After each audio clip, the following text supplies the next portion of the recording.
Lorsque l'action commencera, parce qu'elle va commencer, il s'agit d'être un peu patient. Il n'y a pas réellement un scénario où il n'y a pas de phase 2 dans les semaines qui arrivent en Iran. Eh bien, Israël sera partie prenante du conflit, presque un axe majeur, j'ai envie de dire. Nous avons le plaisir d'être en ligne avec Raphaël Hamzalag. Raphaël, bonjour, Boker Tov.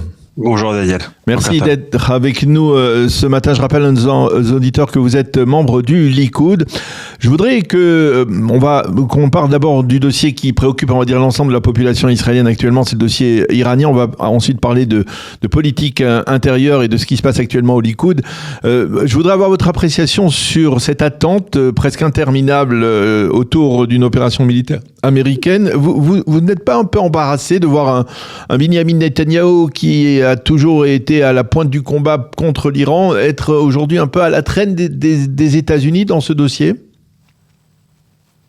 Pas du tout, parce que Benjamin Netanyahou a prouvé lors de ces 2 dernières années, en tout cas depuis le retour de Donald Trump à la Maison-Blanche, que tout ce qui a été fait, notamment sur le dossier iranien, a été fait réellement communément par Israël et les États-Unis. On se rappelle bien évidemment Am Kelavi et le niveau de partenariat entre les deux États et entre les deux armées, étant donné que le summum avait bien évidemment été l'attaque des sites nucléaires par les bombardiers américains.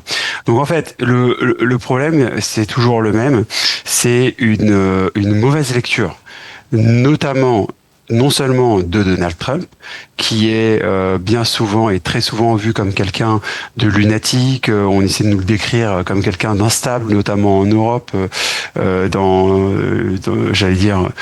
l'ensemble des médias, alors qu'il va avoir en fait une approche qui est toujours systématique. Il va d'abord menacer, il va essayer de créer ce qu'on appelle un leverage, il y a un effet de levier en fait dans les négociations pour essayer d'obtenir ce qu'il essaie d'obtenir, mais il ne va en fait jamais revenir sur son propos.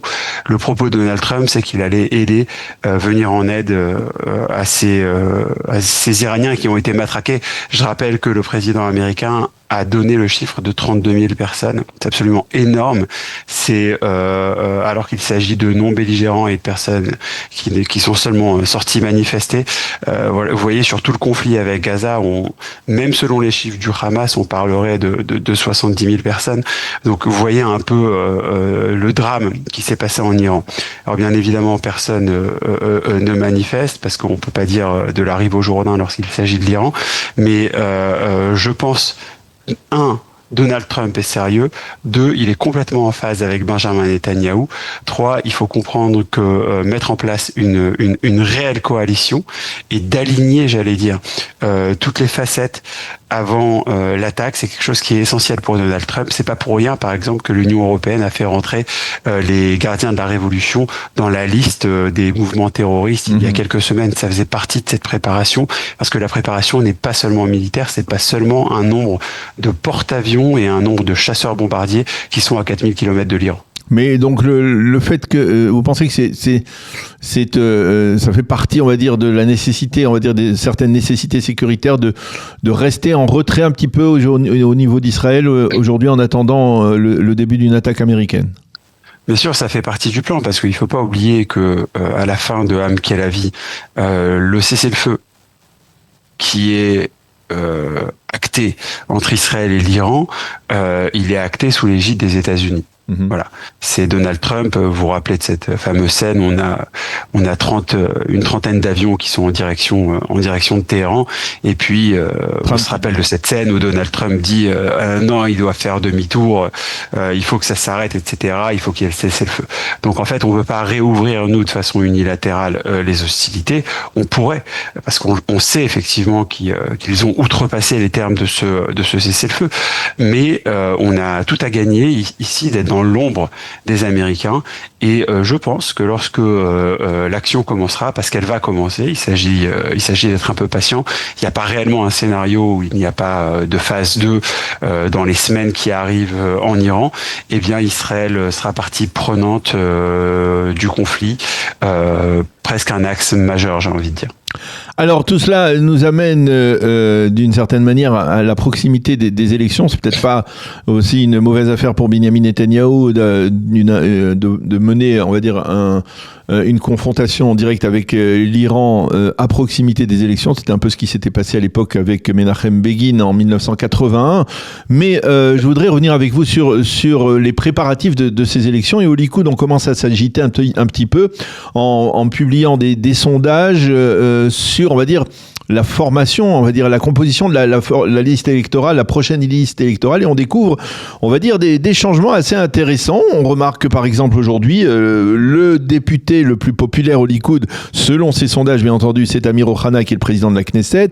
Derrière lui, Amichai Shikli, Almog Cohen, Tali Gottlieb, Boaz Bismuth, Moshe Saada.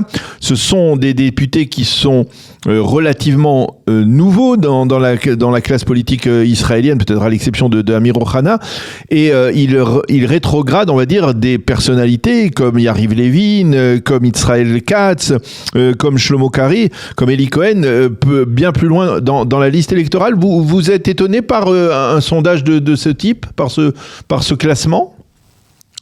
Alors j'ai participé à un de ces sondages ces derniers jours.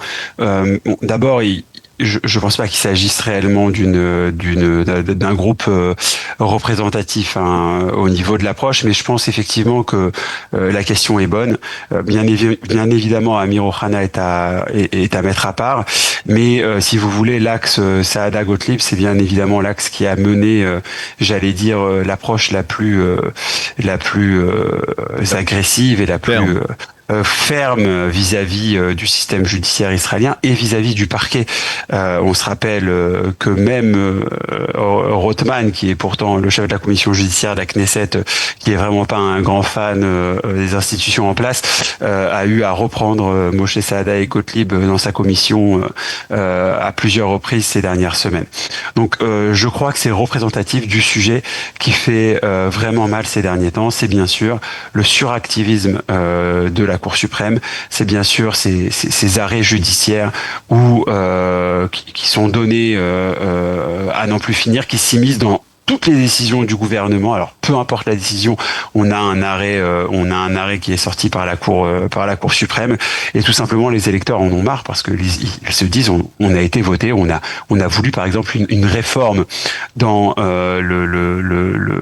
dans les médias, on a voulu la fermeture de Galey Tzahal, chose que quasiment la totalité des ministres de la Défense des 30 dernières années avaient évoqué d'une façon ou d'une autre. Et puis lorsque c'est nous qui le faisons, eh bien il y a tout de suite un arrêté de la Cour suprême pour interdire au final au pouvoir en place de réaliser ces décisions. Et ce ras-le-bol, en fait, il l'a pas diminué lors de ces dernières années, il a juste amplifié.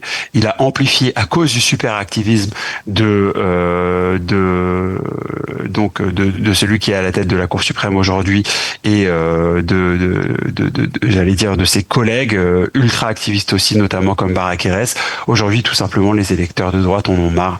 Ils ont l'impression qu'ils vont voter pour rien, et donc ça se traduit par ce soutien à ces députés qui ont effectivement une vision très claire de la lutte sur ce point-là. Je rappelle encore ce qui s'est passé avec la chef du parquet militaire, Tomer Yerushalmi, et le fait qu'on ne cesse de mettre des bâtons dans les roues des personnes qui essaient de redresser et de chercher et de creuser ce qui s'est réellement passé. Et je rappelle, parce que ça c'est vraiment quelque chose pour moi c'est incompréhensible, il y a des milliers d'Israéliens qui ont été mis sur écoute, on a fouillé leur vie privée, on a fouillé leur téléphone sans aucun texte de loi, aucune autorisation.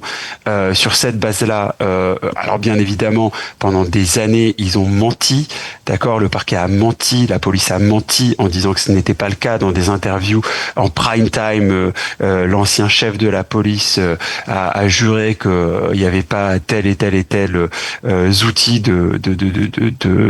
agressifs pour aller fouiller la vie privée des gens à la police. Tout ça, c'était des mensonges.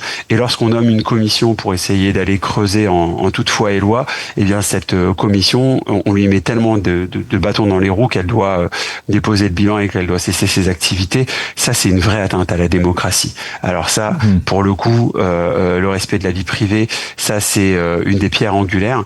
Et je pense qu'aujourd'hui, la raison pour laquelle l'opposition ne cesse de couler dans les sondages, c'est qu'aussi elle est incapable de répondre à ce genre de préoccupations. Comment on peut laisser une telle chose arriver? Je ne sais pas si vous avez lu, Daniel, l'interview de celui qui était à la tête de cette commission.